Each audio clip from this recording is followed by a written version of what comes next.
me mikrofon bile. Fillojmë mbledhjen e komisionit për çështjet ligjore dhe administratën publike për ditën e sotme.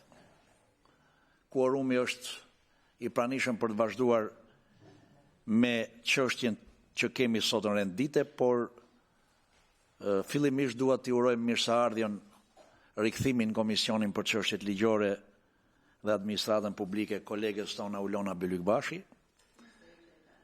Dhe në fakt që një ndërprerje e përkohshme sepse ne kemi qenë edhe në kontakte të vazhdueshme, por gjithsesi tani skuadra jonë është besoj e plot e majorancës e kam fjalën në komisionin e ligjeve.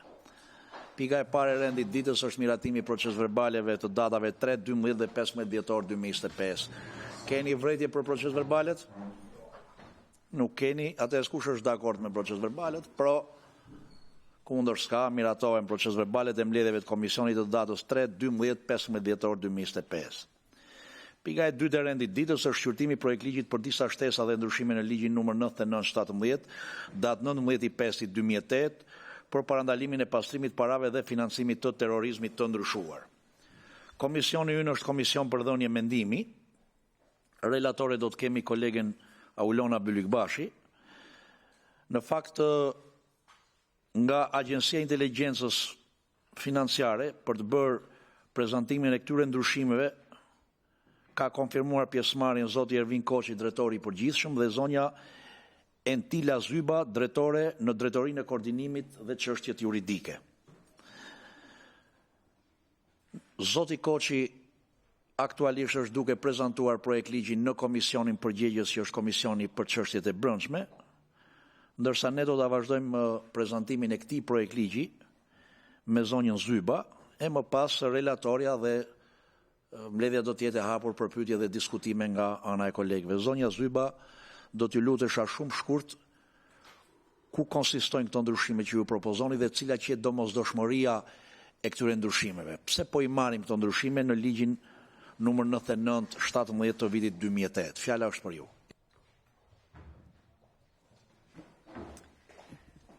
I nderuar zoti kryetar, të nderuar antar të komisionit, së pari ju falenderojmë për pjesëmarrjen në të takim të komisionit të ligjeve ditën e sotme, për të prezantuar para jush ndryshimet në projekt ligjin për parandalimin e pastrimit parave, financimit të terrorizmit, i cili vjen si një nisëm e propozuar nga Agjencia e Inteligjencës Financiare nëpërmjet Ministrisë së Financave, dhe kjo në përgjigje të nevojës për të përmirësuar më tej kuadrin ligjor dhe institucional në këtë fushë, si dhe njëkohësisht duke harmonizuar kuadrin ligjor me përditësimet më të fundit të standardeve ndërkombëtare në luftën kundër pastrimit parave, financimit të terrorizmit dhe financimit të armëve të dëmtimit në masë. Më lejoni që shumë shkurtimisht të paraqes disa nga ndryshimet të cilat ne i kemi propozuar nëpërmjet këtij projekt ligji, të cilat, siç edhe theksuam, përqendrohen në harmonizimin e plot të ligjit për parandalimin e pastrimit parave dhe financimit të terrorizmit, në mënyrë të veçantë me rekomandimet e FATF-s ose, siç njihet ndryshe, Task Forca e Veprimit Financiar, ndryshimet të cilat janë dinamike, ku ndër më të fundit janë ato të vitit 2025 në muajin tetor. Në vimësi të këtyre ndryshimeve, projekt ligji përfaqëson një hap të rëndësishëm përpara në konsolidimin e integritetit të sistemit financiar dhe përgatitjen e vendit për një vlerësim sa më pozitiv në kuadër të vlerësimit nga Komiteti Manival i Këshillit të Evropës. Sa më sipër theksuar, ky projekt ligj parashikon përmirësime teknike të domosdoshme, duke harmonizuar ligjin aktual me këto standarde ndërkombëtare dhe duke u përqendruar në mënyrë të veçantë si më poshtë.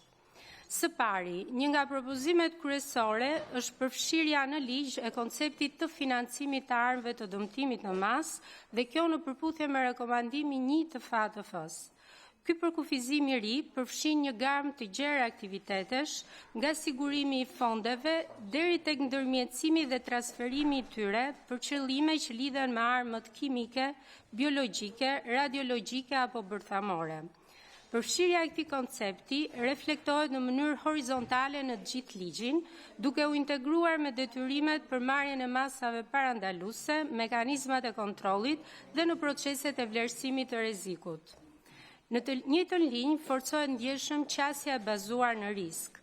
Subjektet e ligjit tashmë kanë detyrime më të qarta për të identifikuar, vlerësuar dhe kuptuar rreziqet që lidhen jo vetëm me pastrimin e parave dhe financimin e terrorizmit, por në mënyrë të veçantë dhe me financimin e arveve të dëmtimit në masë, duke marrë kështu në konsiderat faktorët si klientët, produktet, shërbimet, zonat gjeografike dhe kanalet e shpërndarjes. Për më tepër, kërkohet monitorimi vazhdueshëm i këtyre masave dhe përshtatje dinamike e tyre, duke rritur ndjeshëm efektivitetin e sistemit parandalues. Një element tjetër i rëndësishëm është edhe forcimi i masave të brendshme të subjekteve raportuese, edhe për sa i përket financimit të armëve të dëmtimit në masë. Projektligji kërkon që subjektet raportuese në hartimin dhe zbatimin efektiv të rregulloreve të brendshme, krijimin e sistemeve të centralizuara për mbledhjen dhe analizat e të dhënave, si dhe përditësimin e vazhdueshëm të tyre, të vlerësojnë dhe masat parandaluese, jo vetëm për veprën penale të pastrimit parave dhe financimit të terrorizmit, por tashmë këto detyrime shtrihen edhe në financimin e armëve të dëmtimit në masë. Në këtë mënyrë, këto masa synojnë rritjen e kapaciteteve parandaluese dhe përmirësimin e cilësisë së raportimit të subjekteve raportuese dhe institucioneve pjesë e këtij sistemi. Po ashtu, nëpërmjet propozimeve të paraqitura, janë përmirësuar dispozitat që lidhen me parashikimin e mundësisë së bllokimit apo ngrirjes së përkohshme të transaksioneve deri në 72 orë, kur ka arsye të bazuara në rrethana dhe fakte për financimin e armëve të dëmtimit në masë, duke shtrirë këtë parashikim ligjor, jo vetëm në nivel kombëtar, por edhe në bashkëpunimin ndërkombëtar. Në drejtim të organizatave jo fitimprurse, projektligji sjell një qasje më të balancuar dhe proporcionale tashmë. Masat e vigjilencës së zgjeruar nuk do të aplikohen më në të njëjtën formë për të gjitha llojet e OJF-ve, por do të fokusohen tek ato që paraqesin rrezik më të lartë. Ky ndryshim është në përputhje me standardet ndërkombëtare, veçanërisht rekomandimi 8 i FATF-s dhe njëkohësisht redukton tashmë edhe barën administrative për organizatat jo fitimprurse me rrezik të ulët. Në nivel institucional, theksojmë se zgjerohet dhe forcohet roli i Komitetit të Bashkërendimit të luftës kundër pastrimit parave. Ky organ tashmë do të ketë një mandat më të gjerë, duke përfshirë edhe financimin e armëve të dëmtimit në masë, në përcaktimin e politikave, si dhe duke rritur bashkëpunimin tërinstitucional përmes grupeve të punës teknike dhe operacionale. Një nga shtyllat më të rëndësishme të këtij projektligji është dhe formalizimi i procesit të vlerësimit kombëtar të rrezikut. Përmes nenit të ri 23 fraksion 1 që ne kemi paraqitur nëpërmjet këtij projektligji, përcaktohet tashmë qartë detyrimi për hartimin periodik të këtij vlerësimi dhe të planeve përkatëse të veprimit.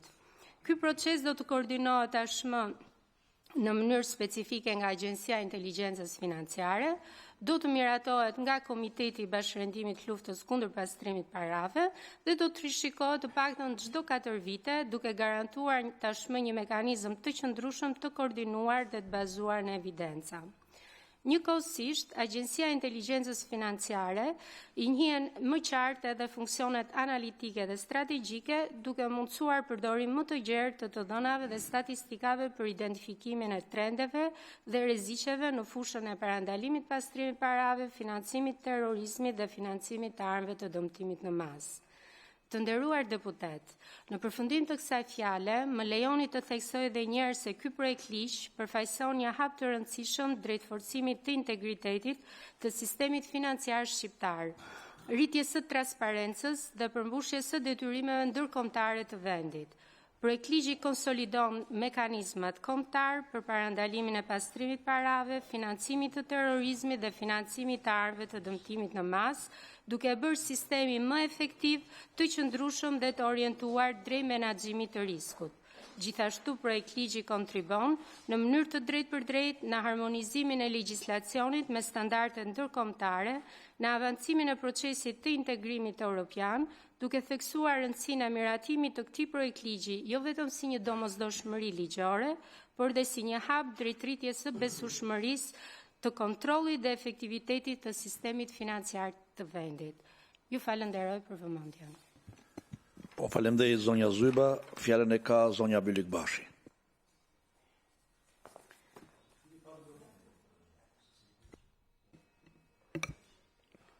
Faleminderit kryetar. Projektligji është paraqititur për shqyrtim si propozim i Këshillit Ministrave, mbështetur në përcaktimet e nenit 81.1 të Kushtetutës së Republikës së Shqipërisë dhe nga pikpamja juridiko-procedurale, projektligji nënshtrohet procedurave të parashikuara në nenin 78 dhe nenin 83.1 Kushtetutës.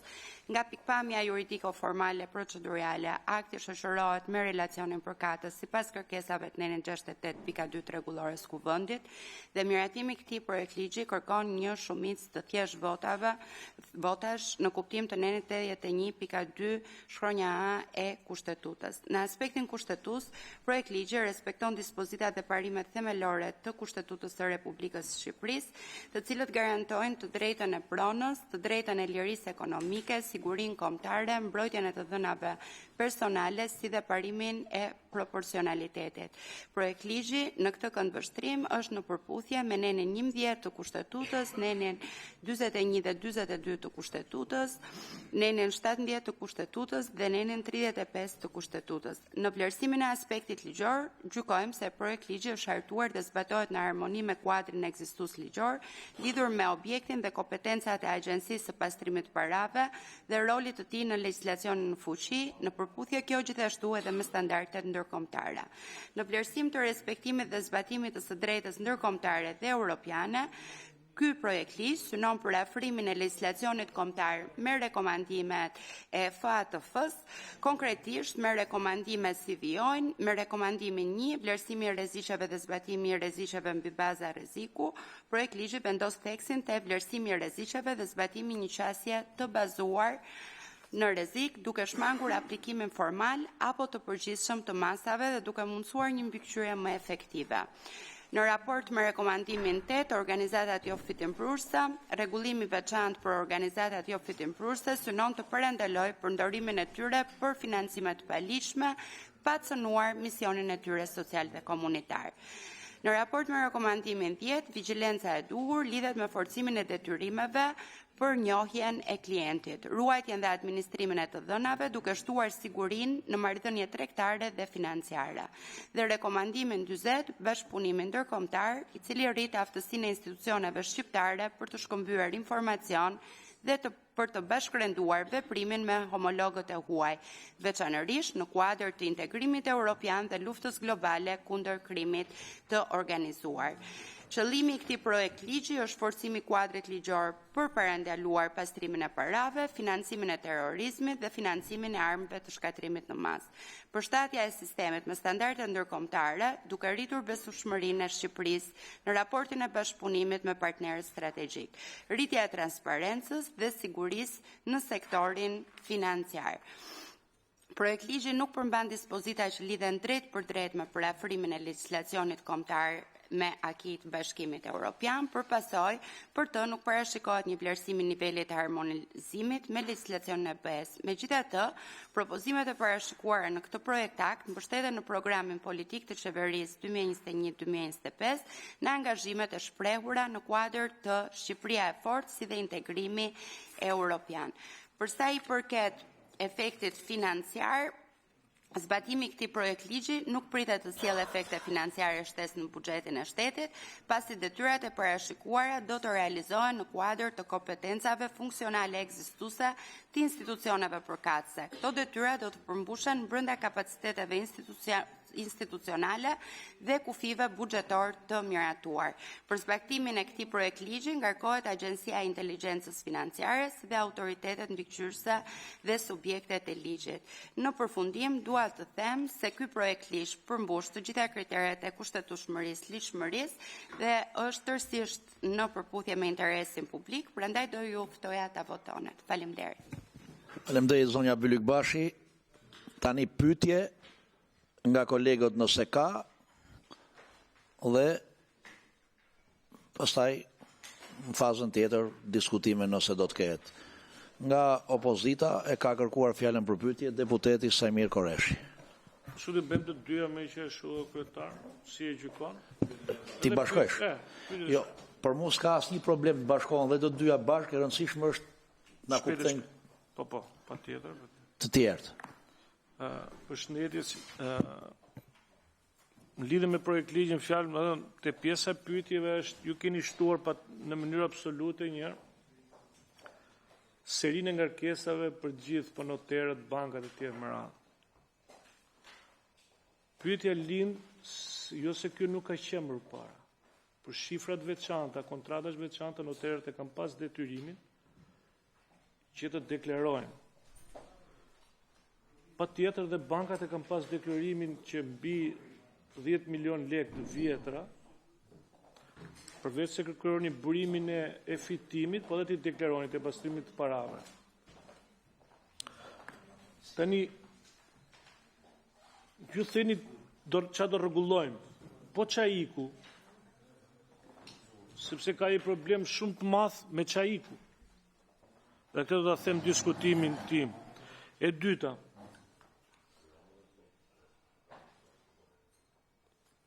kur flaset për çfarë iku, sepse bankat në shumë të rastet e di vet nga praktika, nga ato që dëgjojmë nga përditshmëria, që në shumë raste janë disa banka në niveli 2 që se kanë dashur t'ia ditë fare për deklarimin, ata që kanë pas detyrim tek pastrimi i parave. Dakor? Po ashtu dhe një pjesë e mirë e noterëve që nuk e ka deklaruar të pastrimi i parave sepse ka quajtur një ngarkesë të tepërt, siç po do ngarkohen edhe nga kjo pjesë. Së dyti, dhe që është më kryesore tani në formë diskutimi, që pastrimi i parave këtu është bërë lavatrisje shumë madhe, këtë nuk e themi vetëm ne nga perceptimi joni përditshëm për të bërë politik, por edhe prokurorët nderuar italian, gjerman dhe jo vetëm. Në për gjithë emisionet tani jemi bërë si ajo gjyshe që tregonte për radhë ditën e shtunë. Pra të gjithë na akuzojnë që mafia shqiptare ose krimi shqiptar ka arrit nivele stratosferike. Dhe frikën më të madhe nuk e kanë pas tek kjo, po e kanë tek pastrimi i paras që i bëjnë në Shqipëri. Dhe në qoftë se ka një pastrim paraje që po bëhet në Shqipëri, është pikërisht e fusha ndërtimit, prandaj gjykojnë dhe shumë ekspertë tjerë të ekonomisë që për fat keq nuk jam, që një nga motivet e rënies drastike të erës është dhe volumi shumë i madh me metër katror dhe ndryshimi që nuk matet më me euro, po me kile shkëmbimi në Shqipëri. Tani gjithë ne jemi koshent që ne dhe na shikoni gjithë mileti, deputetët shqyqy që hapën në një anë e një e keqe pati një të mirë, që kur hapën këto iranian, në thonjë ose iranian jemi vetë akshin e, po kur hapën këto doli që ne ishim kategorie afër zhës në marrjen e targëve publike, si deputetët. Dhe me këto çmime që dalin kullat sot nga 5.000-6.000 euro metri katror, drama e çdo shqiptari që është pyetje ora ku është shteti? Kush i merr këto kulla? Tani jo vetëm unë, po të gjithë në dieninë e gjithë atyre që takojmë, dëgjojmë nëpër tavolina, dim se kush po ndërton dhe në Tiranë, pjesë e mirë dhe në emra, por apo lekët me fajde që sot janë bërë një dramë e madhe, me të thënë drejtë, por dhe kush po ndërton dhe në jug.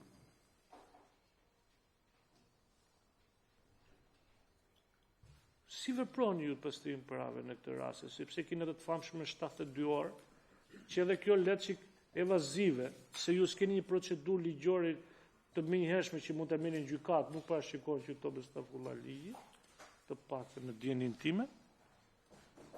Dhe masa që do marrësh më vonë, masa që ke konstatuar brenda 72 orëve, sepse kur thush 72 orë, pavarësisht se mund të duket dhe radhë parë që për blokon një hallexhiu se kjo nuk diskutohet që hallexhimi do t'i Ati që ka mundësi ekonomike që ka deklaruar se tjerëve nuk i ndodh kjo, i pas raste të tilla. Por problemi është se ka i parashikim as 72 orë, ti je detyruar se thosh ligj 72 orë. Tani çfarë do bësh? Do bësh arbitrin prap në mënyrë arbitrare do t'ja mbash mas 72 orësh?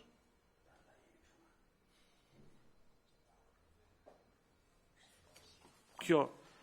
Dhe pyetja që bëjnë shqiptarët ose njerëzit, allëgjin shkedhe që nuk i bëjnë do të shtrojnë do 3 vakte, për te gjithave, thot, nga buron gjithë ky lek në ndërtim, kur 95% e shqiptarve nuk arrin dot me çmimet që po vjen në Tiranë, jo në Tiranë, por nuk po marrin dot marrin lushin në shtëpi. Pra, ju thoni shteti do të lej barën noterëve, bankave, ndërkohë që ato e kanë pas.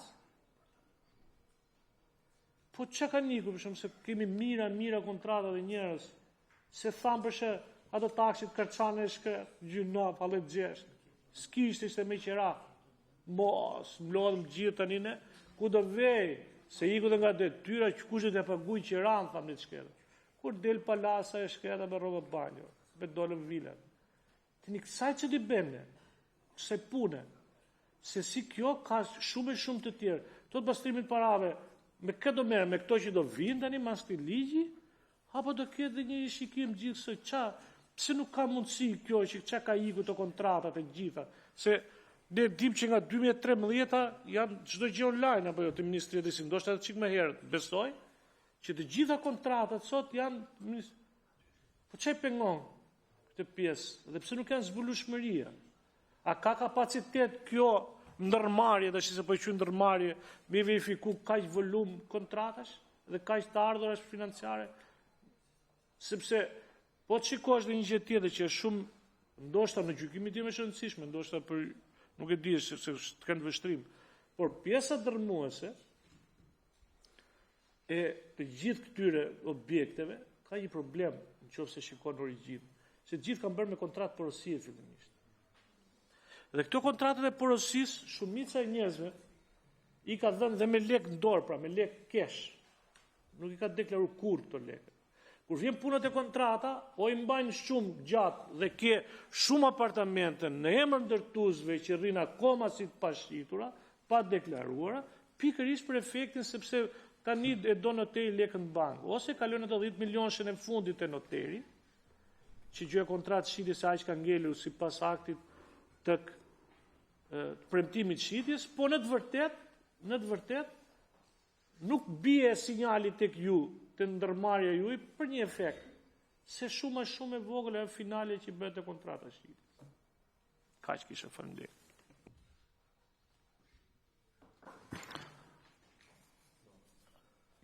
Po, edhe zoti Ndoja ka pyetjet, pastaj zonja Zyba ju mund t'i mblidhni pyetjet se ndoshta kolegët kanë edhe pyetjet të përbashkëta, kështu që mbani shënim para sa mundeni pyetjet edhe t'jep përgjigje. Zoti Ndoja ka kërkuar fjalën. Pyetja e parë. Ka konsultim me aktorë tjetës publike që kanë lidhje me veprimtarinë e institucionit tuaj edhe pikërisht me parandalimin e pastrimin e parave në iniciativën për ndryshimin e ligjit?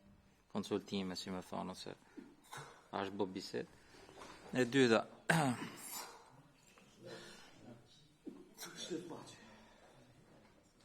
kur bëhet shpallja e listës personave cilat janë të përfshirë si listë të ashtu quajtur terrorist, zakonisht është një shkresë e cila nënshkruhet nga sekretari i përgjithshëm i Këshillit të Ministrave, me çka kanë pa nga fletorët zyrtare. Mbi çfarë baze bëhet kjo? Dhe në rast se ndryshojnë kushtet dhe rrethanat, që ka pas raste që kanë ndryshuar qendrimet e shteteve të fuqishme, cilët janë edhe aleat tanë, në raste të caktuara, çfarë ndodh me listën, me përditësimin e listës? Çfarë veprimish bëhen nga ana juaj? Meqense se flasim financimi i armëve të dëmtimit të madh, kryesisht është krim transnacional, s'ka të bëjë me rrethanat e brendshëm të vendit tonë. Dhe këto institucionet që po përpiqen të krijohen me industrinë e prodhimit të armëve, iniciativa të kësaj mazhorance, nuk besoj që hynë te kjo e armëve bërthamore dhe armëve dëmtimit mas. Paktën më që informacion sa kam nga publiku. Pyetja e tretë. Ligji për paqen fiskale në këndvështrimin tuaj si specialiste e institucioni përkatës. A ndikon drejt për drejt në pastrimin e parave? A krijon kushte premisa në Shqipëri për pastrimin e parave? E pyetja e katërt që kam e fundit është ligji për Bankën e Shqipërisë jep të drejt Bankës Qendrore që të bëjë auditin e bankave të nivelit 2. Edhe bën atë listën e kreditorëve të këqij ose përcaktimin e shumës portofolit që është dhënë kredi dhe asaj që fitohet në fund vitit. Edhe sigurisht kam drejt që të bëjnë rinovimin e licencës ose jo. Njëra anë është pjesa praktike ku kryesisht përmbaruesit dhe ato sektorët departamentet e borxhit keq që quhet ndryshe bëjnë atë luftën finale në fund vitit dhe shumë prona lëvizin vetëm për të hequr nga lista e borxheve të këqija, ndërsa pjesa tjetër është kredidhënia. Janë dhënë kredi në shifra marramendse, ndërkohë që do kisha shumë interes të dija nga ana juaj, a keni ndonjë informacion nga Banka Qendrore me këtë auditin që bën që t'ju ketë dhënë juve shtys për të filluar një procedim administrativ për fushën që ju mbuloni? Faleminderit. Ka pyetje tjera? Po, zoti Bylyk Bashi ka pyetje. Përshëndetje. Dy pyetje kisha unë. Pra, duke qenë se ky ligj përgjithsisht, ne ç'kemi parë deri tani, ne çdo pak vite ne shtojmë rregulla. Dhe në fund fare bën si fijet e Merimangës, që ato nuk ka erë që e këput. Por rrjeta e Merimangës nuk ka erë që ndalon. Njëra kalon, tjetra rrin aty në vend. Kështu që këto rregulla që vëmë ne, për fat keq, me çtim, shumicën e raste në shpeshherë i krijojnë vështirësi individëve të thjeshtë të cilët nuk kanë lidhje, pra as kanë ndërmend të financojnë terrorizëm, as pastrojnë para, pra bëjnë atë jetën e tyre të përditshme. Dhe kemi edhe këtë elementin e 72 orëve, e tha zoti Korreshi, garancitë cilat janë.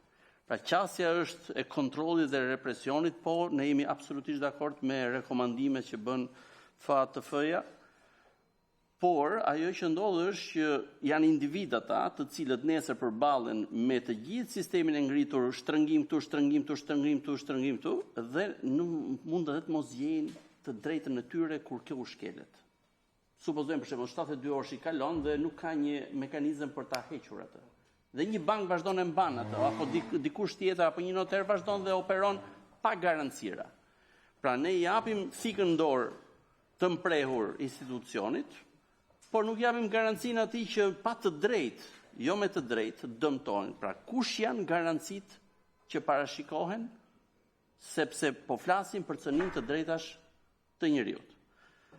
Ndalojmë financimin e terrorizmit, pastrimin e parave e të tjerë, por nga ana tjetër kush janë garancitë. Dhe e dyta, si identifikoni në mënyrë të kujdesshme që mos ketë ky ligj mos ketë një efekt të keq përdoret, pra të keq përdoret me efekt ftohës, trembës mbi OJF-t. Sigurisht që ka OJF të cilat përdoren si zhgull për veprime të këtilla. Nuk është histori as e re në Shqipëri dhe kryesisht në lidhje me terrorizmin, financimin e terrorizmit. Dhe nuk është vetëm e Shqipërisë, por nga ana tjetër, shoqëria civile ka një rëndësi të caktuar. Kush janë ato garanci dhe ato mekanizma të vënë qartë në dispozicion të gjithë aktorëve të interesuar që të kuptojmë që kjo nuk do të përdoret për të ndërhyrë tek shoqëria civile në mënyrë abuzive, në mënyrë që ato të ftohen dhe të jenë më pak reaguese ndaj shtetit. Faleminderit. Besoj i morën pyetjet, zonja Zyba do t'ju lutesha me radhë, pra sa keni mundur t'i mbani pyetjet, por nëse do të harohet përgjigje ndonjë pyetje, kolegët mund ta rifreskojnë prapë pyetjen. Fjala është për ju. Ndërkohë na bashkohet në tryezë edhe zëvendës Ministri i Financave, zoti Andi Mehmeti. Zonja Zyba, fjala është për ju. përgjigje. Okej. Mund të kompensoni njëri tjetrin me qenë se erdhi me vonesë zoti Mehmeti, po me radh pyetjet që morët nga kolegët. Patjetër. Së pari falenderoj deputetët për pyetjet që bën, pasi me të drejtë janë disa nga fushat të cilat shqetësojnë komunitetin ton, gjithë komunitetin shqiptar. Sa i përket pyetjes së parë të bërë nga deputeti Koreshi, në lidhje me noterët dhe masat që janë marrë sa i përket raportimit të kontratave nga noterët, dhe masat e marra në këtë drejtim edhe nga agjencia. Së pari doja të bëja thjesht një prezantim të shkurtër të mekanizmave se si ne operojmë brenda agjencisë sonë. Prej vitit 2008 që ligji është në fuqi, noterët janë një nga subjektet raportuese të ligjit për parandalimin e pastrimit parave, financimit terrorizmit. E njëjta gjë është edhe për bankat. Kjo do të thotë që të gjithë subjektet noter të licencuar në Republikën e Shqipërisë kanë detyrimin të raporton pranë agjencisë brenda 24 orëve çdo transaksion të dyshimt. Ndryshe ne e quajmë RAT apo raport i aktivitetit të dyshimit, pranë sistemit elektronik të agjencisë tonë. E njëjta gjë është edhe për sa i përket bankave, të cilat momentalisht janë 11 banka të nivelit të dytë. Do doja thjesht të prezantoja disa shifra, janë të publikuara edhe në faqen e internetit të agjencisë në kuadrin e raporteve vjetore që ne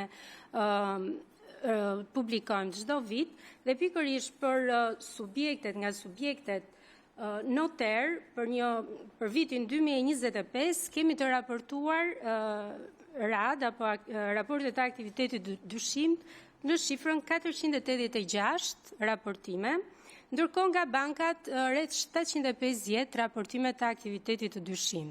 E njëjti trend në të njëjtat shifra të themi pak a shumë jemi edhe midis viteve 2021-2024. Thash, nëse jeni të interesuar mund të konsultoni raportet edhe pranë faqes së internetit të institucionit ton, dhe në shifrat e përmendura jo pa qëllim unë i përmenda sepse kjo tregon edhe një trend goxha pozitiv sa i përket raportimit të aktivitetit të dyshimit dhe asaj çka ne na ndihmon në punën tonë të përditshme. Me marrjen e këtyre raportimeve, drejtoria përkatëse pranë institucionit ton bën analizat specifike. Analizat të cilat nënkuptojnë marrjen e një panorame të qartë për secilin raport të aktivitetit të dyshim, i cili në momentin kur ne konstatojmë element të mirëfillt të presupozuar apo të dyshuar për pastrim parash, këto të dhëna më tej ne i paraqesim i referojmë më saktë pranë institucioneve ligjzbatuese, kryesisht pranë policisë dhe prokurorisë, qoftë prokurorive të jurisdiksionit të përgjithshëm apo prokurorisë speciale SPAK. Me këtë rast, do doja të përmendja që vetëm për vitin 2025, agjencia jonë ka dërguar, pra ka referuar në prokurori, qoftë atë SPAK dhe të përgjithshme, 56 raste, ka raportuar 133 rasta në polici dhe 80 raste janë raportuar edhe pranë drejtorisë së përgjithshme të tatimeve, pasi është edhe ky një institucion i cili bën vlerësime të mëtejshme të analizave tona. Në total, raste të dërguara për 2025 në këto institucione që përmenda janë 269. I gjithë ky përshkrim që bëra është për të treguar mekanizmi se si funksionon dhe se si bëhen analiza dhe shpërndahen më tej pranë organeve ligjzbatuese nga institucioni ynë. Nga ana tjetër, për të vazhduar me pyetjen që u bë për afatin 72 orë, që është një nga mekanizmat në fakt më të rëndësishëm që institucioni ka tashmë në funksion, dhe këtu do më duhet që të bëj një qartësim. Është nga mekanizmat i cili jo vetëm i adresohet institucionit tonë, po dhe në rang global ashtu si funksionojnë të gjitha agjencitë e inteligjencës financiare, pjesa më e madhe e tyre ka këtë mekanizëm në mënyrë që të parandalojmë, se ky është edhe funksioni, të parandalohet pastrimi parave, financimi i terrorizmit, tashmë edhe financimi a anëve të dëmtimit në masë, që është pjesë edhe këtij propozimit projekt ligjit.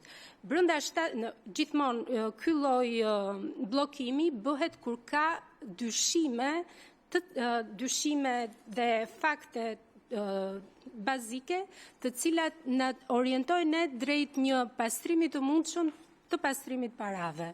Bllokimi bëhet duke dërguar një shkresë kryesisht është e klasifikuar pranë institucionit në të cilin është verifikuar dhe mendojmë që mund të jemi në një situatë të tillë dhe ky urdhër bllokimi dërguar nga agjencia ka afatin 72 orë. Pas 72 orëve, njëkohësisht informacioni shkon dhe në institucionin pranë prokurorisë varet nga jurisdiksioni ose në polici, të cilët bëjnë vlerësimin e mëtejshëm dhe pas 72 orëve fjala është e prokurorit. Duhet prokurorit të nxjerrë një urdhër që do të thotë 72 orësh, pra pas 72 orëve urdhri i agjencisë nuk ka më fuqi juridike. Do duhet një urdhër i prokurorit në mënyrë që të kemi një bllokim të atij transaksioni nëse plotësohen kushtet dhe mbindjen e prokurorit përkatës, pra vijohet me një urdhër të prokurorisë. Nuk e di nëse është e qartë. Bie fuqia juridike e urdhrit. Pra, kjo është edhe plotësimi i pyetjes. Zonja Zyba, Urdhroni, po. tani për të qenë edhe unë pak i qartë, sepse që 72 orësh ka efekt parandalimi, kjo normal që kuptohet. Tani ju e informoni prokurorin sipas jurisdiksionit, ose të përgjithshëm, ose prokurit e jurisdiksionit të përgjithshëm, ose prokurin e posaçme. Çoni thjesht informim, pra shkresë që informoni për dyshimin e transaksionit, apo referonin prokuri. Dhe çfarë ndodh nëse prokurori brenda 72 orëve nuk e urdhëron procedurën penale për mbajtjen të sekuestruar të kësaj llogarie. Pra, ju e informoni, ata nuk veprojnë. Hiqet hija e dyshimit mbi transaksionin, pra si hiqet kjo hyje e dyshimit mbi transaksionin? Shumë e qartë pyetja dhe për ta bërë gjithashtu më të qartë. Shumë thjesht, me një rast konkret na jepni, pa shumë detaje juridike, shumë thjesht, si operoni ju në praktik në rastet të tilla? Është përditshmëria e punës tuaj. Patjetër. Po, zoti Bylik Bashi, për ta shtuar meqense ishte pyetjen pyetja sepse e lidhet me pyetjen time. Pra, ju e quat 72 orë. Ai institucioni tjetër që ju ka frikë ju, qoftë noteri, nuk thot prokurori s'ka asgjë. Ta ma than 72, hija e dyshimit është, pse të ngatrohemi me këtë histori, dhe lë në zonën gri këtë individin, transaksionin, i cili ka një të drejtë, pëson edhe një dëm civil eventualisht nesër, kush ja zgjidh ti hallin? Do të fillojmë të themi shko bëj pa di në gjykat, pa ditë shtetin për dëmin që të shkaktu, apo mekanizmi ka automatizmin e mjaftueshëm, siç juve ju dha ideja ta bllokoni për 72 orë, ta që aktivizoni sa koha prokurori nuk ka vepruar më tutje. A keni parashikuar diçka të tillë që ta dimë ne ç'duhet bëjmë ne me këtë dispozit? Po, faleminderit. Zonja Zyba, zoti Mehmeti, cili do nga ju të përgjigjet, konsultohuni dhe merreni fjalën. Atëherë po. Po e theksoj edhe një herë. Urdhri i bllokimit që lëshon Agjencia e Inteligjencës Financiare ka efekt vetëm 72 orë. Është e përcaktuar në neni 22.g e ligjit, që do të thotë pas 72 orësh ky urdhër bllokimi nuk ka më fuqi juridike. Do duhet vetëm një urdhër i prokurorit, urdhri i prokurorit, i cili të legjitimoj bllokimin e atij transaksioni, dhe zakonisht urdhri i prokurorit në raste të tilla, nga rastet që ne kemi parë, nuk kanë afat. Në një moment të dytë, palët të cilët janë dëmtuar kërkojnë nga gjykata, mund të jetë me afat ose pas një afati të caktuar kohe, prokurori rimerr një vendim të dytë duke zhbllokuar ose duke vazhduar bllokimin e transaksionit në varësi të hetimave që janë bërë. Pra, 72 orëshi është taksativ. Pas atij afati nuk ka më fuqi juridike urdhri i bllokimit i agjensisë. Po dakord zonja Zyba, tani unë kam një pyetje, më fal, se ju thatë kemi 11 bankat nivelit 2 edhe e supozojmë që urdhri i bllokimit 72 orëshi juaj ka vajtur në një nga këto bankat e nivelit 2. Prokurori sigurisht që nuk ka urdhëruar zgjatjen e këtij urdhri. Ka patur raste që banka në mënyrë automatike, se ju thoni urdhri bie në mënyrë automatike sipas ligjit. A ka patur raste ku edhe pse urdhri, pra nuk është ndërhyrë as nga ana e prokurorit dhe urdhri ka skaduar, afati 72 orësh llogaria e qytetarit ka ngelur përsëri e bllokuar në bankë? Se ndjenin ton, keni patur ankesa ju për këtë kalvar të zhbllokimit të llogarive të bllokuara të qytetarëve në rastit kur 72 orësh i ka skaduar, prokurori nuk e ka urdhëruar përsëritjen, mbajtjen të bllokuar të kësaj llogarie. Keni patur raste që kanë vazhduar të ngelen të bllokuara llogaritë? Në djenin time nuk kam asnjë informacion, nuk kemi patur asnjë ankesë pranë institucionit raste të tilla, përveç se kemi raste të cilat prokurori ka lëshuar urdhrin dhe kanë vazhduar hetimet, kemi dhe një pjesë e tyre sigurisht kanë edhe vendime dënimi për transaksionet e kryera. Po, faleminderit. Zoti Koreshi e ka kërkuar fjalën, pastaj zoti Gjoni dhe e mbyllim këtë fazë të mbledhjes tonë. Dikush është problemi. Zoti Koreshi. Nuk kam marrë përgjigje akoma. Më thënë, emri i institucionit tuaj është shumë i frikshëm. Jo t'jemi të sinqert. Emri i institucionit tuaj me shkresë për bllokim, jo i frikshëm për institucionet që do ta zbatojnë si banka apo noter apo zyra regjistrimi. Ma besoni këtë. Është i frikshëm sepse hyn loj një që thotë ç'më duhet mua, jo licenca ime, ai drejtori i bankës thotë jo është përdorimi im, ky tjetër i hipotekës po një gjë.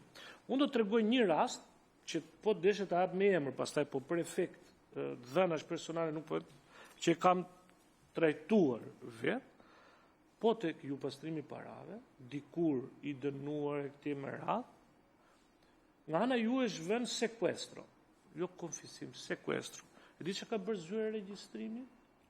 Dikur ka kaluar pronësinë në emër të institucionit tuaj me një urdhër sekuestro.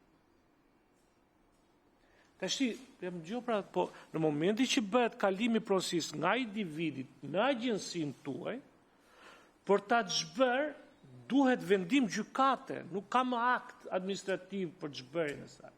Imagjinon do për vendim gjykate, pastaj institucionet që kanë detyrimi ligjor të ankimojnë vendimet, dhe do presi 16 vjet për të liruar pronën e vet për i balla që e bëri gabimin, lapsusin. Dakor?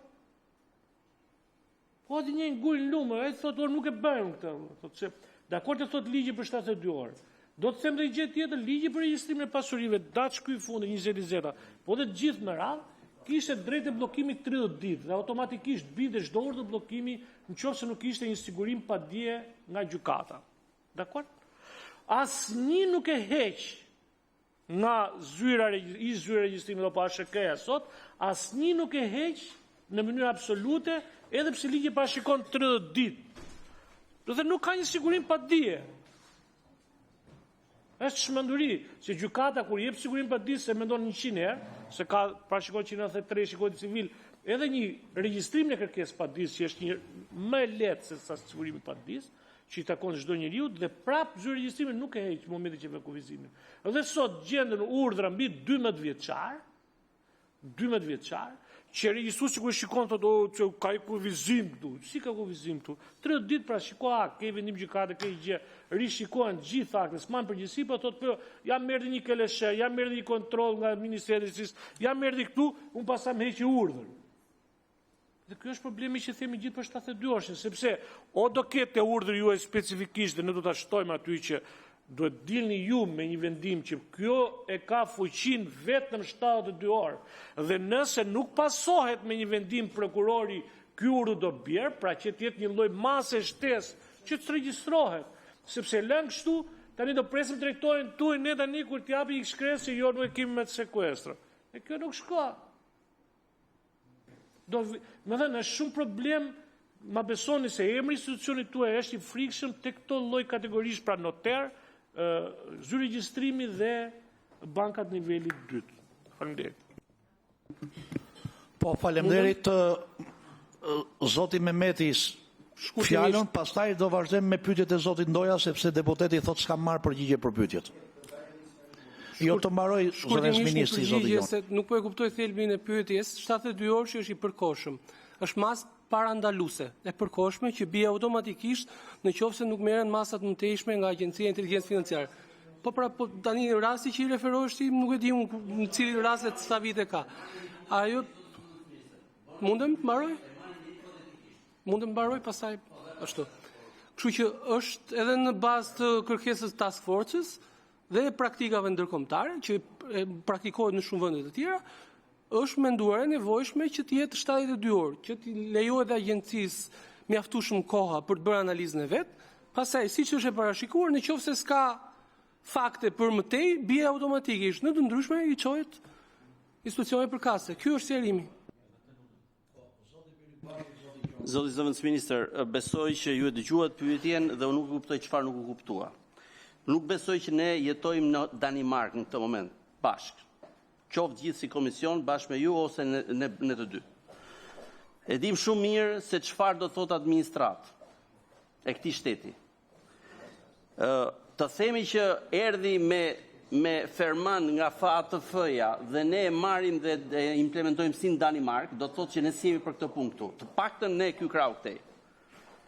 Se që kërkon të bëj qeveria, unë e kuptoj këtë histori, por atëherë edhe njerë, po flasim për, ju lutem, po flasim për garantimin e të drejtave të atyre që s'kanë bëjmë fare me terrorizmin, me pastrimin e parave, apo me financimin e armëve shkatrimit të masë. Po flasim për raste konkrete të thjeshta. Dhe ajo që po kërkojmë ne është një gjë shumë e thjeshtë.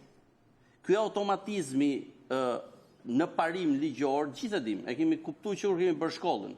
Po e dim që në praktik nuk do të shu, dhe e dim që kur ligjet bëhen në Shqipëri duhet i bëjmë edhe me testin e paaftësisë. Pra paaftësisë së një individi në administratë publike, ashtu siç e thotë zoti Korreshi që ka frikë prej jush, s'duhet këtë frikë. S'duhet këtë frikë.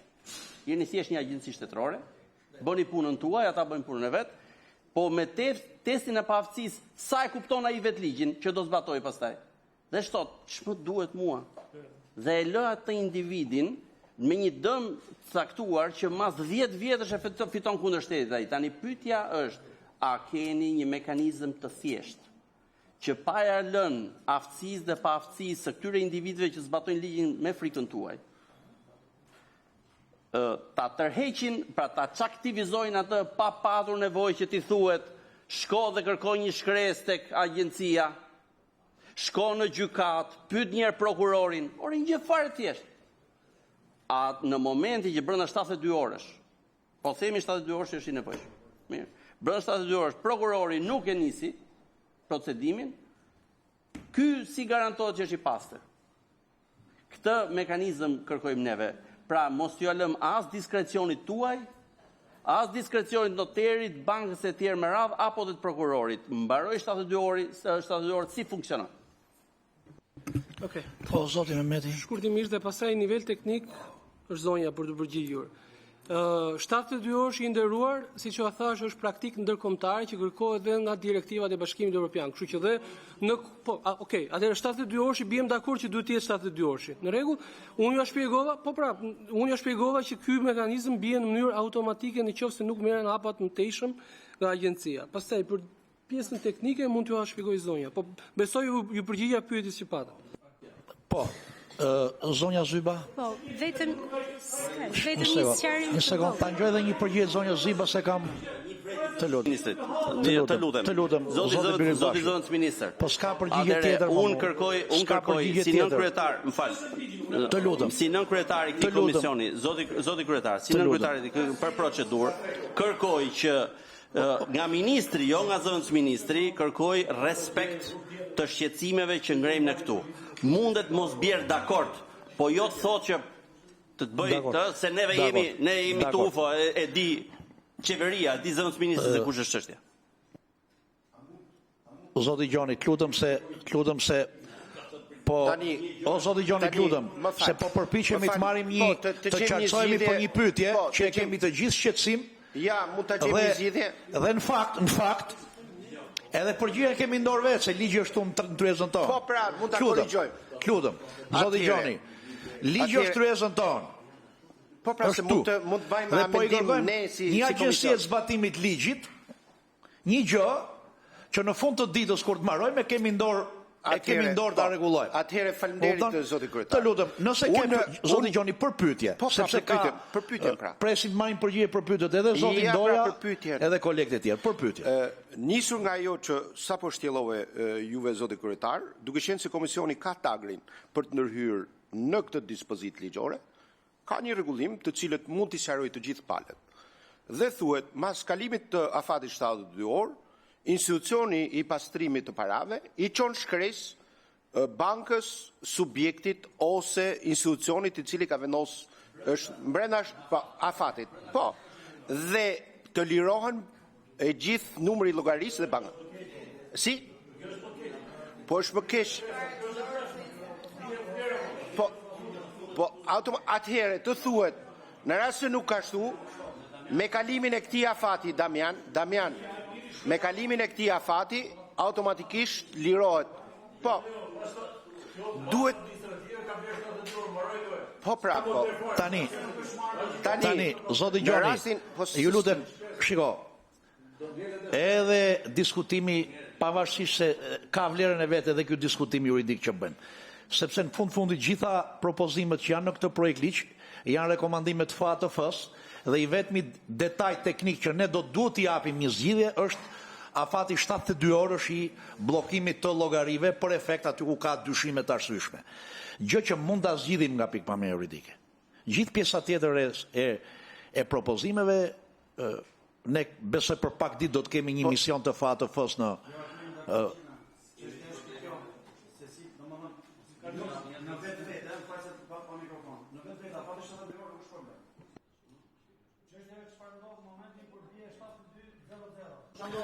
Zoti Strazimiri, mua më vjen keq sepse pavarësisht se agjencia thot nuk kemi patur raste, unë di pafund raste që kanë përfunduar dhe në gjykat për të zhbllokuar llogaritë të bllokuara 72 orë dhe që nuk është hequr bllokimi në mënyrë automatike. Tani nuk keni ju dhe zëvendës ministri ndoshta dieni, por zonja Zyba, po të hyj unë tani, mund të nxjerr raste pafund, jo më larg se në harkun kohor të këtyre 4 viteve, që as prokuroria nuk ka vepruar, është vendosur 72 orësh dhe banka ka thënë e di si është puna, po. Pse ta marrun riskun përsipër? Vërtet ligji thot brenda 72 orëve dhe nëse nuk vepron asnjëra palë, duhet zhbllokohen llogaritë, qytetari ka përfunduar në gjykat. Edhe po si keni u rast do t'u nxjerrë unë. Tani, të lutem. Kështu që diskutimi është a mundet ne ta rregullojmë këtë normë që ju propozoni? Ju lutem zoti Gjoni. Zoti Ndoja dhe pastaj të japim rrugë edhe diskutimit, jo diskutimit, po të japim rrugë edhe shqyrtimit në Bërnen, aty ku mund të rregullojmë tekstin e projekt ligjit. Nderuar koleg, unë e vlerësoj shqetësimin tuaj.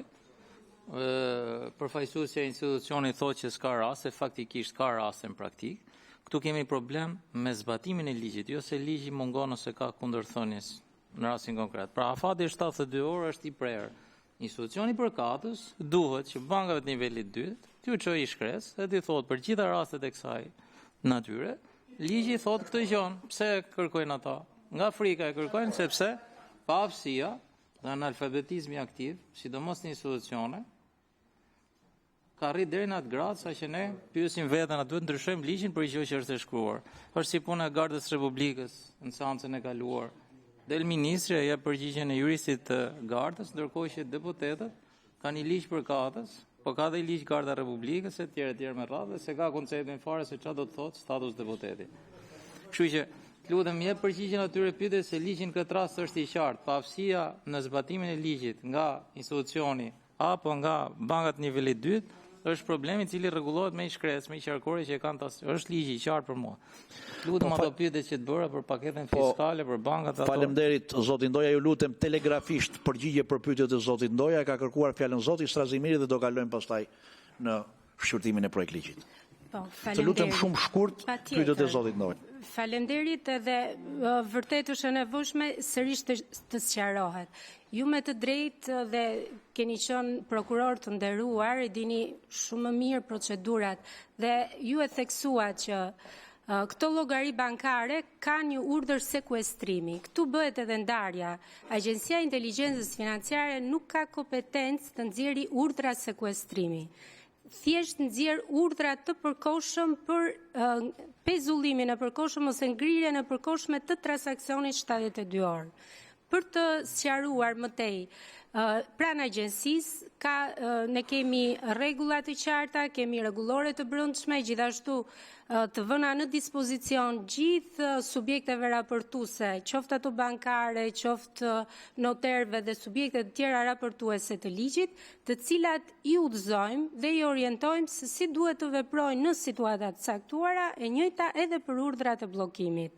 Urdhrat e bllokimit janë gjithashtu statistikat e dhëna në raportet vjetore që ne publikojmë dhe po të shikoni janë në nivele, të themi në shifra shumë të pakta, sepse të bllokosh një transakcion të caktuar, sigurisht që duhet të kesh prova dhe rrethana të cilat të orientojnë drejt referimit përkatës pranë organeve ligjzbatuese.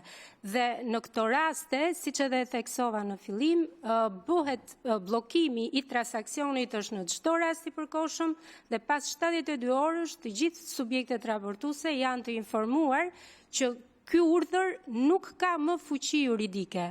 Urdhri nga ana tjetër nuk ka fuqi ligjore, më falni.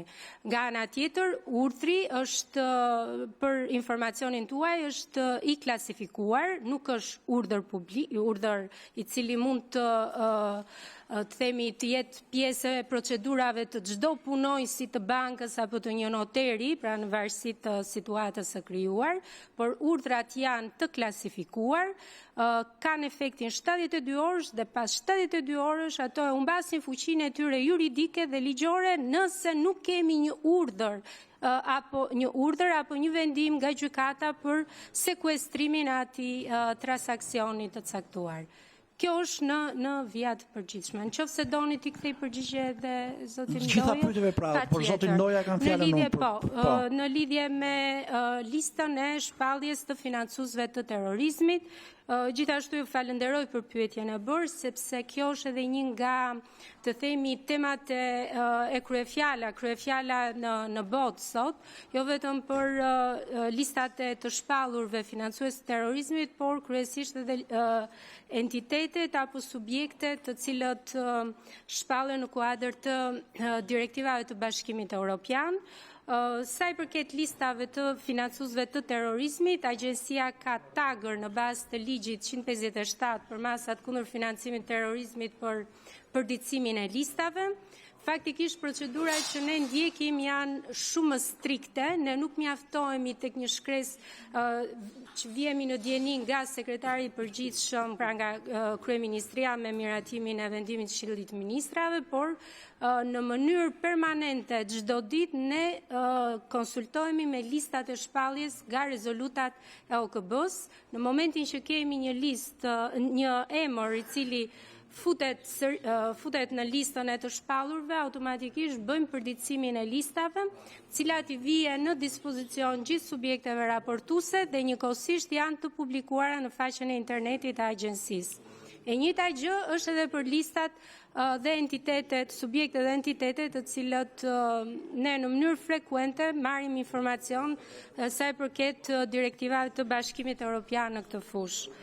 Gjithashtu kemi një pyetje për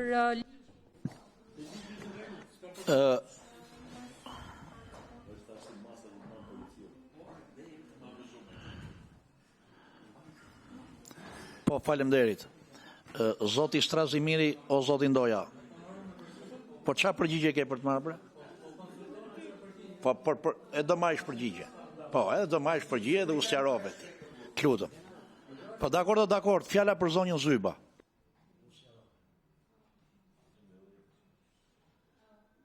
Ka përgjigje, i morën u dhatë në përgjigje gjitha pyetjeve të zotit Ndoja? Okej, dakord. përfaqen fiskale, po. Shiko, o zoti Ndoja, unë mendoj që për të gjitha këto pyetje ti të marrësh përgjigje me shkrim. Lutem.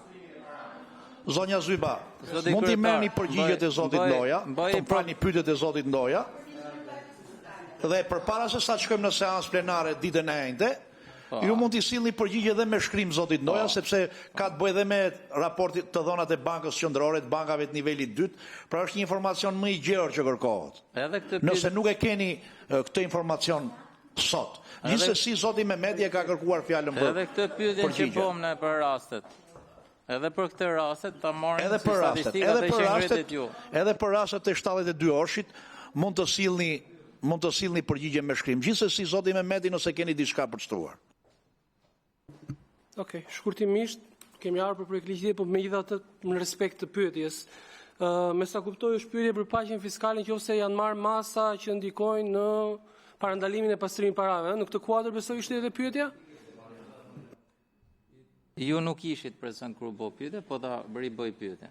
A mendoni që ligji për paqen fiskale, i cili jep drejt subjekteve, qoftë subjekteve shtetërore që kanë për detyrë të mbledhin dhe të vlerësojnë tatimin, që të bazohen në ato librat që paraqesin për tatim fitimin këto 3 vite të ardhshme, dhe shteti merr thjesht 7% për kase që kemi bërë ligjin ne për paqen fiskale, a mendoni që kjo lloj metode e aplikuar në ligjin për paqen fiskale ndikon në parandalimin e pastrimin e parave apo e inkurajon pastrimin e parave? Që është pyetje drejt për drejt, jo politike, po ligjore, sepse organet ligjzbatuese mjaftohen me vetë deklarimin e subjektit, ndërkohë që drejtoria përkatëse po të hyjë këtyre transaksioneve dhe do të dalin ato bilancet që ata deklarojnë për 3 vitet e fundit, ku tatimet bazë vetë deklarimi nuk e shtyn më tej pjesën e kontrollit tyre, mjaftohen vetëm aq, tek pjesa tjetër do na dalin shifrat të cilat janë ndoshta edhe konsiderueshme që janë fiks objekti i kësaj veprimtarisë organit përkatës që përfaqëson zoja. Po faleminderit zoti Ndoja, zoti Mehmeti. Atëherë shumë shkurt, paketa fiskale në tërësi që miratuam ka 2 masa specifike që unë personalisht mendoj që ndikojnë në luftën kundër ndalimit të pastrimit parave. E para, ndryshimet ligjore në procedurat tatimore përcaktojnë reduktimin e pragut për pagesat me para në dorë nëpërmjet bizneseve, nga 150.000 në 100.000 lek.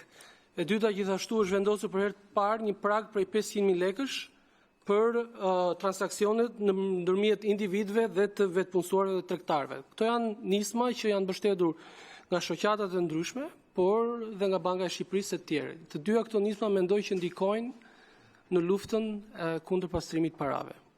Kjo është përgjigje. Pastaj për pyetjen më teknike që bët, mund të dalini me shkrim dhe mund t'ju japim një përgjigje më të detajuar.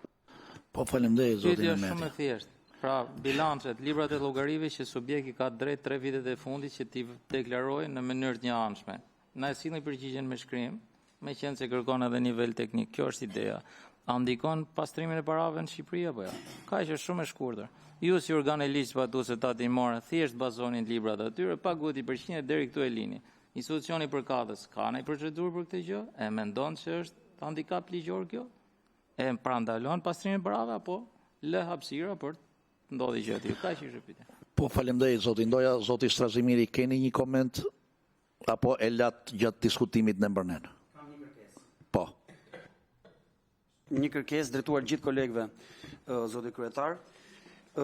Kemi rënë gjithë dakord që problemi nuk e kemi me afatin 72 orë të bllokimit parave, por e kemi me zbatimin e ligjit. Çfarë ndodh në momentin kur afati 72 orë ka skaduar dhe asnjë prej institucioneve nuk ka marrë asnjë veprim. Jemi përpara, siç e thamë që të gjithë bashkë bëjmë dakord, që jemi përpara faktit që pavarësisht se ligji mbas kalimit të afatit 72 orë, nëse asnjë prej institucioneve nuk merr veprim tjetër, duhet çliruar llogaritë bankare të subjekteve. E kundërshta gjëja nuk ndodh. Nuk ndodh për shkak se në këtë vend të gjem belaja në qoftë se i mbaron punë dikujt, sepse konsiderohet meqense i ke mbaruar punë do t'i kesh marrë në lek. Në qoftë se Elena atje të dergjet pafundësisht, nuk të ndodh asnjë gjë se punë si ke mbaruar do thotë s'ke përfituar gjë. Kjo është logjika që kemi. Gjejmë dot një formulim të tillë, në këtë ligj që të mos mundet dot të abuzohet dot më me faktin që si ke mbaru punë dikujt, do më thonë janë rregull. Nëse i vështirëson jetën dikujt tu në këtë vend, tu të shkon ty mi drejt. Belan e gjen në qoftë se i mbaron punë dikujt. Faleminderit. Po faleminderit zoti Strazimiri. Atëherë kalojmë në votimin në parim projekt ligjit. Kush është dakord në parim me projekt ligjin? Pro, kundër, s'ka, abstenim s'ka, nuk 5 deputet, 4 deputet nuk morën pjesë votim. Tani, kalojmë në shqyrtimin dhe miratimin nen për nen, do të lutesha zonja Mbylykbashi, aty ku ka një sugjerim të karakterit të teknikës legislative, po jo gjëra që prekin thelbin e projekt ligjit, të më ndishni. Zoti Gjiknuri, ju lutem të marrëm votimin. Neni 1. Pro, kundër s'ka, asnjë abstenim miratohet. Neni 2. Pro, kundër s'ka, asnjë abstenim miratohet. Neni 3. Pro, kundër s'ka, asnjë abstenim miratohet. Neni 4. Pro, kundër s'ka, asnjë abstenim miratohet. Neni 5. Pro, kundër s'ka, asnjë abstenim miratohet. Neni 6. Pro, kundër s'ka, asnjë abstenim miratohet. Neni 7. Këtu te neni 7 tani është këtë diskutimi 72 orëshit. Personalisht mendoj, zonja Mbylykbashi më ndiqni pak, që ndryshimi që propozohet në neni 22 gërma G shtohet vetëm, pra formulimi që ka ligji aktuali shtohet vetëm apo financim të armëve të dëmtimit mas. Gjithë pjesa tjetër e gërmës G të nenit 22 nuk preket. Por çfarë thot gërma G e nenit 22? G. Urdhëron kur ka arsye të bazuara në fakte dhe rrethana konkrete për pastrim parash dhe financim terrorizmi, presje, bllokimin ose ngrirjen e përkohshme të transaksionit ose të veprimit financiar, presje, për një periudhë jo më shumë se 72 orë, pik. Brenda këtij afati, në qoftë se vëren element të veprës penale, presje, autoriteti përgjegjës bën kallëzim në prokurori, duke dorëzuar dhe një kopje të urdhrit pezullimin e përkohshëm të transaksionit ose përngjerjen e llogarisë sipas kësaj dispozite, si dhe të gjithë dokumentacionin përkatës. Tani, kush është autoriteti përgjegjës që bën kallëzimin në prokurori? Mund të ma thoni pak se jemi te ligji ekzistues, jo te ndryshimi që propozohet. Se ndryshimi që propozohet është elementar, shtohet vetëm fjala financim të armëve të dështimit në mas. Kush është autoriteti që e bën kallëzimin në rastin konkret? Ata që kanë marrë sinjalizimin për jush? Atëherë, zoti kryetar, nëse lexohet fjalia e dytë e gërmës G, thuhet që autoriteti i përgjegjës, në këtë rast është agjencia jon, dërgon informacion në prokurori. Pra ne dërgojmë informacion. Vëren, dërgon informacion, kam ligjin këtu, dërgon informacion. Po, atë po lexojmë, dërgon, sepse nuk bëjmë, ai zyrtari i QPZ-s, i QPZ-ja ka dërgon informacion prokurorin. Ne nuk bëjmë kallëzim, sepse dhe informacioni që dërgojmë është i klasifikuar. Atëherë un kam versionin jo të duhur të ligjit. Dakord. Pra ju boni informacion. Është parimi bazë i funksionit të agjencisë në vetëm dhe më falni, mund ta plotësoj edhe me diçka tjetër? Çdo informacion është në vijim, është neni 22.1, përdorimi të dhënave, që përcaktojnë që çdo informacion që agjencia dërgon në organet e zbatimit ligjit nuk ka efektin e provës në kuptimin e kodit procedurës penale. Pra ne thjesht dërgojmë informacion, po që të bëhet provë. Po pra çdo informacion apo e dhënë e dërguar nga DPP-ja për organet e zbatimit ligjit, i nënshtrohet ligjit për informacionet e klasifikuar sekret shtetëror dhe nuk përbën provë kuptimin e kodit procedurës penale. Pra çdo gjë që ne mund të Por dërgojmë. nëse kam variantin e duhur të ligjit përpara dhe nuk dua të bëj debat tu se varet a kanë thuhet gërma G, autoriteti përgjegjës bën kallëzim prokurori, thot. Në 22, gërma G. Dërgoni. Po jo edhe zonja për ligjin ekzistus, po flet nuk dhe ka zonja. ndodhur ndonjëherë, domethënë 22 vite që funksionon institucioni, nuk e ka këtë kompetencë, sepse nuk mund të bëjmë Tani, është a ka mundësi në rastet e tilla në jo një kur shtat, koleg analizojmë deputet, informacione, lutem, se varianti Gos i riu që kanë sjell, autoriteti po dërgon informacion, po ky është varianti i ligjit. Po s'ka ky që ka marrë. Në rregull, me variantin e ligjit jeni në rregull. Tani, a ka mundësi si mundot ne nga ana e teknikës legjislative dhe nga riformulimi që mund të bëjmë zonja Bylykbashi për komisionin përgjegjës, që ky afati 72 orësh që gjithë biem dakord që është çështje e zbatimit ligjit dhe jo e paqartësisë ligjit, të jetë i qartë juridikisht që nëse brenda 72 orëve prokuroria apo nuk merr masa të tjera në drejtim të bllokimit këtyre llogarive për vazhdimin e një procedure penale, qytetarëve mbi llogaritë të cilëve vendoset ky mas bllokimi 72 orësh në mënyrë automatike tu zhbllokohen llogaritë. Se di unë njërin që ka mbet një 5 vjet gjyqjeve dhe në fund fare mori edhe shpërblim dëmi për vonesën që nuk ju zhbllokuan llogaritë brenda 72 orëve, mbas 8 muaj gjyq. Të lutem, kemi mundësi ne që ne një shtat ta shohim po zoti Bylykbashi një ndarje pastaj të shohim si mund ta formulojmë. Tani ky është diskutim mes nesh. Pra, agjencia bën punën e vet. Bllokon. Ka një dyshim, bllokon. Pra, në atë moment duhet, kur ta bllokoj, duhet ketë disa elemente bazë, apo jo? Tani ju thoni që bën informacion se kështu e ka ligji, ata që kanë shkruar ligjin, e kanë shkruar jo mirë në gjykimin tim. Pse? Se është thjesht heqjesh përgjegjësi nga vetja, bën një informacion dhe marrova unë punën time. Pastaj prokuroria e merr dhe me ngarkesën e vet punës e merr në shqyrtim atë çështje në një moment tjetër. Ka marrë 72 orësh, kalon pra 24 orëshat që vinë në vijim dhe dëmi vazhdon e rritet atje.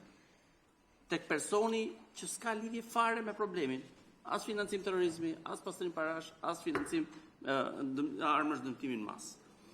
Kështu që ose ju bëni kallëzim dhe merrni përgjegjësinë, nuk ka rëndësi çka ndodh në 22 vite që shkoj. Nuk është histori kompetencë, është histori detyrimi. Ka konstatuat ju që ka një shkelje, një potencial për një vepër penale, ju bëni kallëzimin. Dhe pastaj këtë e di prokuroria, po dhe nëse prokuroria e fillon më pas, vepra penale nuk është se është bërë pse iku 72 orët. Nuk ka mbaruar, nuk është parashkruar hetimi. Kështu që e gjen më pas ai, e gjithë historia është a bllokohen dot ato para në një moment caktuar apo jo. Atëre, kjo është përgjegjësi e shtetit.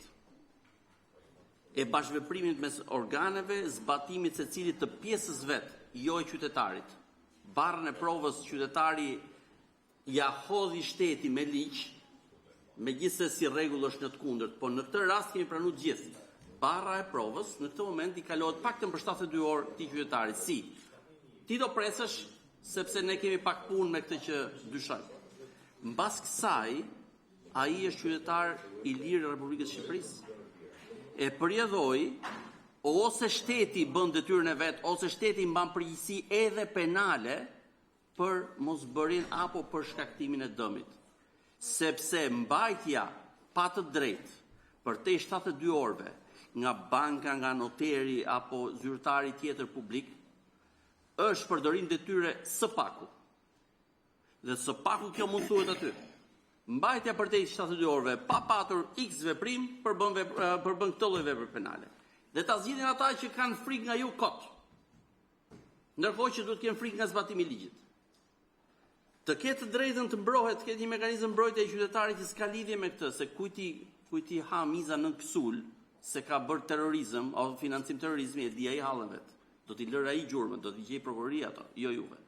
Kështu që le ta gjejmë këtu zgjidhje me një mekanizëm që të paktën i thret mendjes edhe atyre që janë të paaft në administrat apo edhe nëpër banka, të cilët thonë mbaroj 72 orë, sa të merrem me dispozitën penale unë, bëj atë që thot ligji, zbatoj 72 orë që mbaroj dhe bllokimi.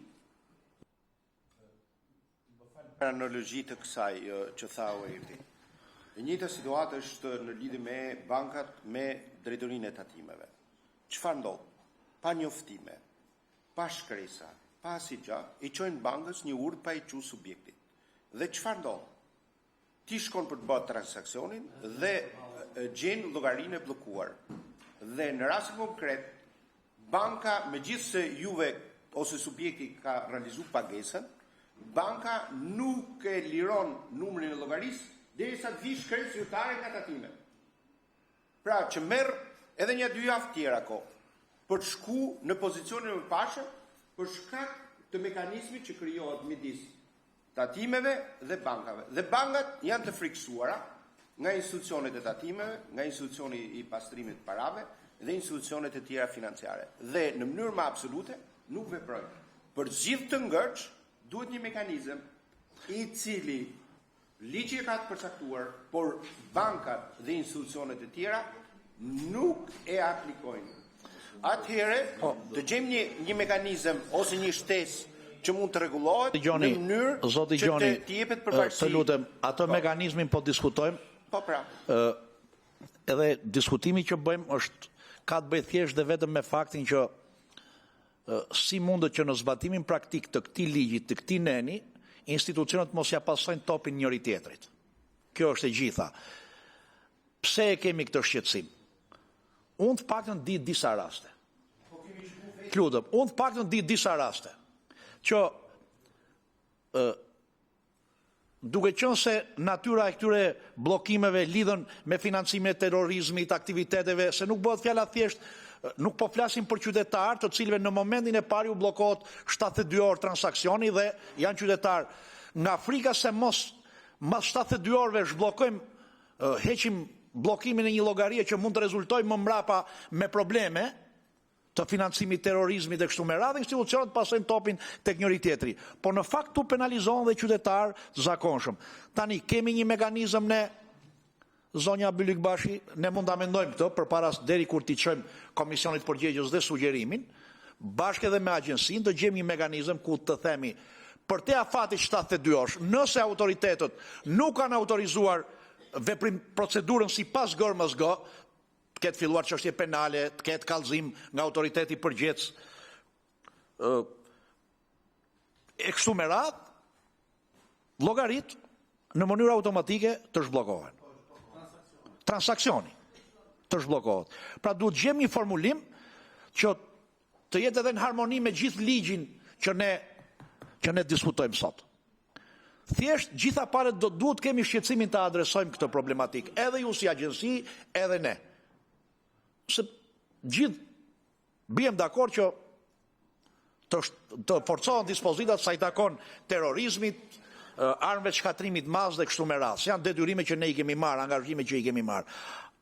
Ama, duke u kujdesur për këtë, të kujdesim edhe për anën tjetër që qytetarët zakonshëm që kryejnë transaksione në përputhje me ligjin Republikën e Shqipërisë, të mos bien prej burokracisë në zbatimin e ligjit. Zonja Bylikbashi, do t'ju lutesha, bashkë edhe me agjensinë, por edhe me kolegët që mund të kenë një formulim konkret, të ulemi përpara se të çojmë raportin tek komisioni për nenin 7, fjalia e parë shkronjës G, të kemi një riformulim ndoshta. Për ta qartësuar këtë situatë. Biem dakord? Kryetar, bjem shumë dakord, sepse nga leximi i kësaj pike të nenit 22 nuk del e qartë ajo që në fakt përfaqësuesët e ministrisë e konfirmuan disa herë në mënyrë të shprehur kur bën shpjegimin që me kalimin e këtij afati automatikisht fuqia juridike dhe ligjore e këtij urdhri bie. Po norma nuk e lexon, nuk e shpreh qartë këtë dhe besoj që në të njëjtën frymë që ju e thatë interpretimin dhe shtesën që duhet i bëjmë kësaj norme, po duhet ta diskutojmë pak mes të gjithëve për një interpretim më të saktë, për një përkufizim më të saktë. Kush është dakord me nenin 7 me sugjerimin e relatorës që në momentin që do të kalojmë raportin për Komisionin Përgjegjës të kemi një riformulim të kësaj norme, të kësaj dispozite, të kësaj gërme të nenit. Po, do ta marrin ata raportin tonë, sot, se dhe ne sot do ta çojmë raportin. Se gjithë të juristë do ulemi të bëjmë një riformulim se jemi gjithë kryeza jemi juristë. Kush është dakord? pro, kundër s'ka, asnjë abstenim miratohet. Neni 8, pro, kundër s'ka, asnjë abstenim miratohet. Neni 9, pro, kundër s'ka, asnjë abstenim miratohet. Neni 10, pro, kundër s'ka, asnjë abstenim miratohet. Kalojmë në votimin në tërësi. Po. Një koment para votimit në tërësi. Pra, duke qenë se ky ligj është viti 2008, edhe është miratuar kur kemi qenë ne në mazhorancë, Partia Demokratike. Ligji i cili ka prodhuar efektet e tij në ato kohë, ndërkohë sot ne shohim që e shtrëngojmë vazhdimisht në mënyrë periodike këtë ligj, nuk është hera parë që ndërhyjmë, gjejmë gjithmonë më shumë faktin që ligji forcohet, tek rrjeta e ligjit mbeten element të vegjël ose ata që s'kan lidhje me sidomos me pastrimin e parave. Ajo që po ndodh sot në Shqipëri, në sy të gjithëve në Tiranë, por në të gjithë bregdetin e Shqipërisë është treguesi më i pastër i pastrimit masiv të parave. A është kjo vetëm ajo që themi ne? Po dalin raporte, do dal tjetër raport tani që flet për këtë çështje. Për Shqipërinë. Dhe është një nga arsyet pse, pra ky lloj niveli po shtyn Shtetet e Bashkimit Evropian të frenoj procesin e antarësimit në pavarësisht se si jeni dakord ju e dim neve se ç'po ndodh. Pra në këtë moment janë vënë frenat dhe një nga arsyet është pastrimi gjigant i paras së krimit organizuar, kryesisht trafiqeve të lëndëve narkotike nga kartelet e drogës, të cilët i kanë themelet këtu, nuk janë bijeza organizatash, janë organizata konkurruese. Sipas Graterit, prokurorit famshëm antimafjes italiane, thot, mafja shqiptare është e dyta pas ndrangetës, që e din të gjithë është më e pasura, më e fuqishmja, më e rrezikshmja sot në globalisht. Tani, këto që po shihni, që po shohim ne, nëse do zbatohesh ky ligj, ne ato kullat as do shihni kërkesë për leje, jo më të miratoheshin dhe të filloni të ndërtoheshin. Sigurisht që kjo nuk demonizon dot të gjithën, por masivisht kjo është në sytë të gjithëve. Këtu në Tiranë apo në Bregdet, po shpartallohet Bregdeti pikërisht për shkak të pastrimit paras.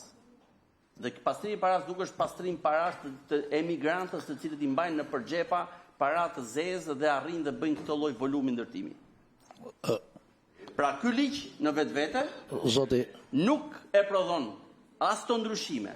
Këto ndryshime janë të domosdoshme se i kërkojnë dhe partnerët dhe ato thonë, keni përshtrënguar dhe këtë, keni përshtrënguar, pra ne i mbështesim ato rekomandime. Ama vetë në vetvete ligji ka dalë jashtë loje për shkak se ata të cilët kanë çelësin edhe të agjencisë, pra ekzekutivi sipër fare, kryeministri, as do t'ja di për ju. Se kur elshon ai kur firmos të lejen tjetër për kullën tjetër, as e shef fare ligjin tuaj. As do të di fare për ju. Për asnjë. Ajo që po ndodh këtu është një histori e pastër me çelës direkt drejt për drejt tek tavolina e kryeministrit. Është e njëjta mënyrë mos funksionimi të ligjit, që nuk është i keq, është e njëjta mekanizëm shmangje totale një ligji që në vetvete me gjithë problemet nuk ka funksionuar keq, të gjithë sistemit prokurimit publik. Ajo që kemi parë në rastin Balluku është eksakt ajo që ndodh me këtë. Po e mbaroj o zoti kryetar. E mbarova pra se ne jemi ke votat. Jem shkelet rregullore. Jo, nuk jam shkelet rregullore, se do të ishte bot diskutim përpara, po unë jam dakord po e them këtu. Po fal lutem. Tani kush ta pengoj fjalën? Ja po e mbyll. Kush ta pengoj fjalën? Kush ta pengoj fjalën për ta marrë diskutimin parim? Atëherë ne nuk kemi gjë në parim kundër ndryshimeve. Dgjoj. Edhe unë po e mbyll. Pra, kemi rastin kur një kornizë tërë ligjore del nga loja sepse vullneti politik e bën kështu. Kështu është dhe rasti konkret. Kështu që do të gjejmë zgjidhje për atë të drejtën individuale të atyre që ngecin nga halli, po ky ligj nuk funksionon për shkak të vullnetit politik të kryeministrit, asgjë tjetër. Faleminderit. Po faleminderit zoti Bylykbashi, në fakt ne ishim në votimin në tërësi të projekt ligjit dhe zoti Bylykbashi ju e dini që rregulloria në këtë fazë nuk lejon ndërhyrje. Nuk lejon ndërhyrje sepse kishi gjithë mundësinë e diskutimit në parim dhe mund të kishte jo zoti Mehmeti sepse nuk është nevoja ti përgjigjeni ju zotit Bylykbashi se e ka kaset gatshme këtë opozita. Lutem. Fal lutem. Jo. Për negociatat do presim prillin, do ta marrë përgjigjen edhe opozita dhe qytetarë shqiptar në lidhje me negociatat që kemi me Bashkimin Evropian. Ne nuk ndajmë njëjtin qëndrim me opozitën, sigurisht që s'ndajmë, të lutem. Ju lutem se halli i madh. Tani a ka mundësi të na lini ra atje? Gjithë. Jemi këto bëjnë detyrën e vet, ne bëjmë detyrën tonë. Këta e kanë gati këtë retorik politike, e kanë sot, do e kenë të mbledhja e nesërme, prap ditën e enjte, kështu që ju mos mërziteni me këtë gjë. E rëndësishme është që në këtë fazë të negociatave të Shqipërisë me BE-n, ne të bëjmë detyrën tonë si Komision Ligjësh, por dhe si Kuvend. Janë të tjerë tani ata që na vlerësojnë. Nëse nuk jemi në trajektorën e dur, vlerësimi ju jeni përdit me komisionin në negociata. Pra kemi një filtr tani në Bruksel që e gjykon veprimtarinë e institucioneve tona dhe përparimin e shtetit shqiptar rrugën e negociatave. Kështu që do t'ju sugjeroja, ju përfaqësuesve që vini në komisionet tona, të vini të përgatitur me përgjigjet që çonin në komision, pra për përgjigjet që keni për Brukselin, se këtu çfarë do lloj përgjigje t'jepni ju, qëndrimet politike të palëve janë këto që dihen. Kështu që tani ta kalojmë në votim në tërësi këtë projekt ligj, që t'ja përcjellim komisionit përgjegjës. Kush është dakord në tërësi, të lutem, me projekt ligjin, pro, kundër, s'ka asnjë abstenim, miratohet dhe në tërësi projekt ligji për disa shtesa dhe ndryshime në ligjin numër 9917 datë 19/5/2008 për parandalimin e pastrimit parave dhe financimit terrorizmit të ndryshuar. Ftoj relatorën zonjën Bylyk Bashi, këshilltarët e komisionit, që për ne një shtat të gjenjë një riformulim dhe t'ja përcjellin komisionit përgjegjës. Me këtë votim e mbyllim për sot mbledhjen e komisionit për çështjet ligjore dhe administratën publike. Mbledhja e radhës me rendin e ditës do t'ju njoftohet nga sekretaria e komisionit. Ditë mbar, javë mbar dhe